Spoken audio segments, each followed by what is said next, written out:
Pemirsa, saat ini saya sedang berada di atas gunung yang ketinggiannya ini adalah di atas 3.700 mdpl.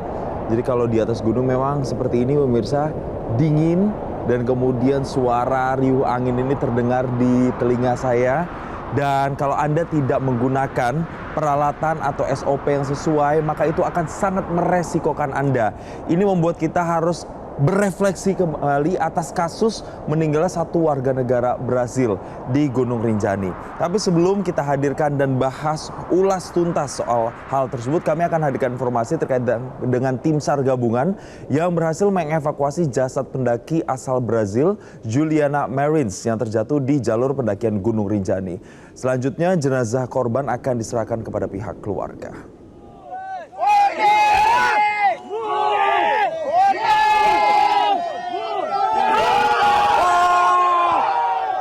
Pemirsa, beginilah detik-detik saat tim gabungan berhasil mengevakuasi korban dari dalam jurang. Proses evakuasi dilakukan dengan menggunakan teknik vertical rescue yang melibatkan tim terlatih dari Basarnas, Brimob, dan Balai Taman Nasional Rinjani. Korban ditemukan dalam kondisi meninggal dunia di dasar jurang curam yang diperkirakan memiliki kemiringan lebih dari 80 derajat. Kepala Badan Nasional Pencarian dan Pertolongan menjelaskan, kondisi medan yang ekstrim, terjal dan berbahaya membuat tim harus bekerja ekstra hati-hati selama lebih dari 20 jam.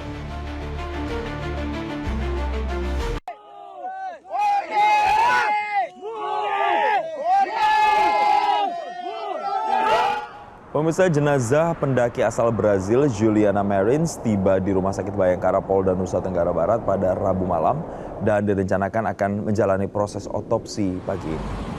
Setelah perjalanan lebih dari 5 jam, jenazah pendaki asal Brazil Juliana Marins akhirnya tiba di posko pendakian Sembalun, Lombok Timur. Jenazah kemudian dijemput oleh ambulans di sekitar Savana Pos atau jalur pendakian. Setelah itu jenazah dibawa ke Rumah Sakit Bayangkara di Mataram melalui jalur darat dan tiba sekitar pukul 22:46 waktu Indonesia Tengah untuk kemudian diotopsi.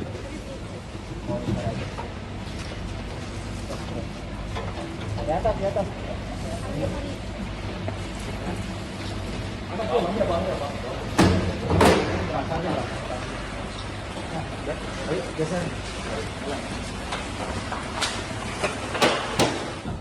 Jadi pemirsa, insiden meninggalnya pendaki asal Brazil Juliana Marins yang terjatuh di jalur pendakian Gunung Rinjani menjadi perhatian media internasional. Karena selain karena viral di media sosial, proses evakuasi yang dramatis di lokasi yang ekstrim dan juga berbahaya juga menjadi perhatian.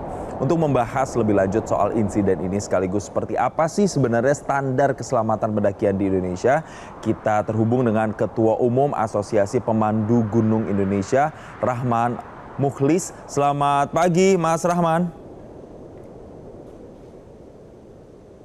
Pagi.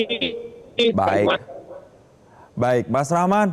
Ini saya seolah-olah sedang berada di atas Gunung Rinjani. Ingin menggambarkan sedikit penggambaran kalau kita di atas gunung itu seperti ini. Tapi begini Mas, belajar dari kasus kemarin Juliana Marins ini, apa hal yang bisa kita pelajari dari kejadian tersebut? Apakah ini pure hanya karena kelalaian sang pendaki gunung atau memang harus dievaluasi terkait dengan sistem keselamatan kita atau mereka yang melakukan penyelamatan, Mas?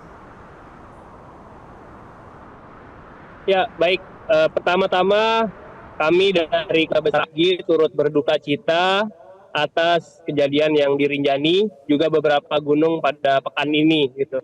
Dan ini tentu menjadi evaluasi kita bersama seluruh yang terkait dalam wisata dari gunung.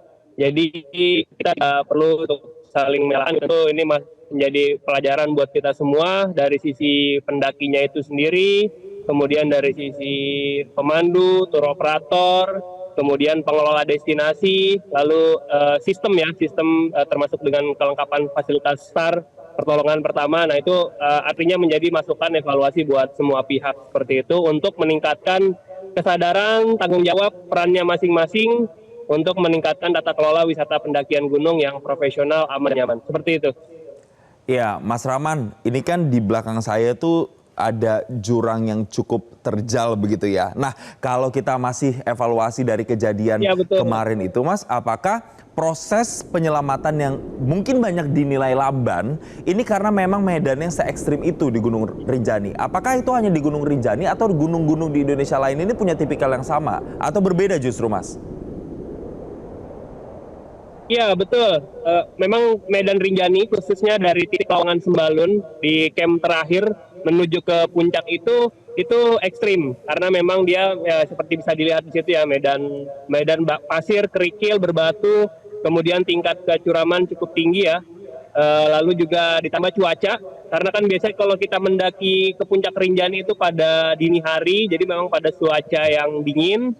Belum lagi jika ada angin atau badai gitu ya, itu sangat menghambat dan mempengaruhi pada saat perjalanan. Rinjani sendiri itu kalau ada acuan grade atau tingkat kesulitan gunung yang ada di ini itu bisa dikategorikan dari 5 grade itu ada di tingkat 3 kalau Gunung Rinjani ini.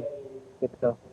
Itu memang dalam kondisi yang ekstrim, kemudian kanan kiri jurang, main pasir, dan ketika kita injak itu biasanya dia suka merosot gitu. Pasirnya itu, pasir berbatu itu, pasir kerikil. Dan di kanan kirinya ini juga tidak ada pembatas gitu ya, tidak ada pembatas. Jadi penglihatan kita lah dan juga fokus kehati-hatian kita yang akan mempengaruhi pada saat kita mendaki ke atas puncak itu. Oke, memang untuk medan di Rinjani ini memang terlihat cukup menantang begitu jika dibandingkan dengan gunung-gunung yang lain kalau begitu, Mas. Nah, Mas Rahman, ada komentar dari mungkin warga Brazil yang kemudian berkomentar di akun Presiden Prabowo menyatakan, ini kenapa helikopternya tidak disiagakan? Apakah helikopter itu sulit menjangkau medan seperti Rinjani ini yang kita tahu, kita lihat secara kasat mata memang terjal. Apakah tidak memungkinkan, Mas, untuk helikopter bisa menjangkau? Iya, helikopter ketika menjangkau itu kan di tebingan gitu, dia jatuh ke jurang di dalam, kemudian di jurang itu kan ada lingkarannya yang danau ya, itu curam. Jadi ketika helikopter mendarat atau ke area sana, dikhawatirkan itu bisa turbulence juga gitu, dan itu bisa mengakibatkan resiko juga. Ditambah dengan kondisi cuaca, angin yang sedang buruk juga, sehingga itu tidak memungkinkan.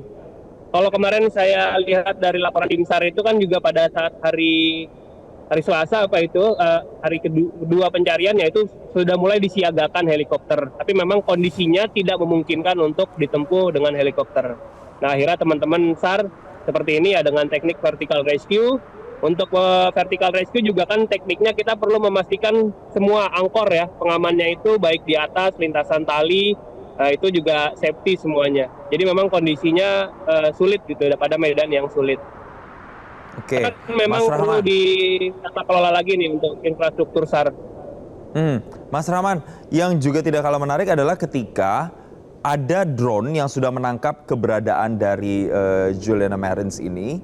Lalu kemudian apakah pertanyaannya memang satu-satunya cara untuk kemudian mengevakuasi adalah dengan tali saja secara konvensional seperti itu, Mas?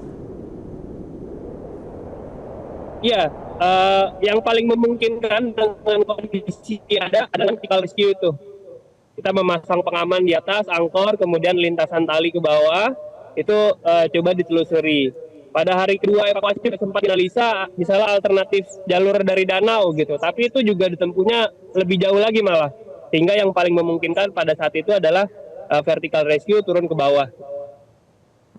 Baik, Mas Rahman, satu sekali lagi terakhir, kalau begitu apa sih yang harus diperhatikan oleh para pendaki, oleh para pengelola situs pendakian untuk kemudian bisa mempersiapkan sistem yang aman untuk aktivitas pendakian ke gunung ini, Mas? Ya, kalau buat kelengkapan infrastruktur kan di Rinjani sendiri itu di pos Pelawangan itu sudah ada memang kelengkapan alat pengaman itu sudah ada ya yang basic, tapi termasuk alat yang vertical rescue itu belum nah, jadi memang kedepannya perlu disiapkan selain badan P3K lalu termasuk alat rescue ada di pos Pelawangan sehingga nggak perlu drop dari bawah. Kalau drop dari bawah kan pendakian bisa memakan waktu 6-8 jam, tapi ketika alat itu sudah ada di atas ya di Pelawangan itu bisa ditempuh sekitar 3 jam itu bisa jatuh. Itu memungkinkan ke depan juga ya dengan yang lain semoga buat kita semua para pendaki untuk kita meningkatkan kesadaran kita tanggung jawab terhadap keselamatan mendaki gunung, dimulai dari kesiapan fisik, kemudian kesiapan teknik pendakian, keilmuan, kompetensinya, pengetahuan, keterampilan sikapnya, kita harus kuasai kompetensinya, kenyataannya, semuanya manajemen pendakiannya akan perbekalan, pendidikan, ini sangat tinggi sekali di sistem ya, pemahaman gunung nasional. Juga kita pastikan memang dalam rombongan yang saya pendaki berpengalaman ada dalam. Terus yang tidak kalah penting, kita harus juga menjaga sikap, etika, perilaku kita ketika di gunung dan menjaga kelestarian alam gitu, agar semuanya kitanya buat pendaki selamat gitu, alamnya juga terjaga kelestariannya. Baik, itulah hal-hal yang harus diperhatikan. Semoga kejadian seperti ini tidak terulang lagi di masa mendatang dan kita bisa menciptakan sistem pendakian yang aman untuk para pendaki. Terima kasih Mas Rahman Muklis telah memberikan pencerahannya bersama kami di Selamat Pagi Indonesia kali ini dan selamat kembali melanjutkan aktivitas. Dan pemirsa, ini saya jalannya harus agak pelan-pelan karena di sini anginnya juga cukup kencang nih pemirsa. Tapi kami masih akan kembali dengan informasi berikutnya. Penutupan Munas ke-10 HKTI digelar di auditorium kantor pusat Kementerian Pertanian Republik Indonesia. Kami hadirkan sesaat lagi. Jelajahi cara baru mendapatkan informasi. Download Metro TV Extend sekarang.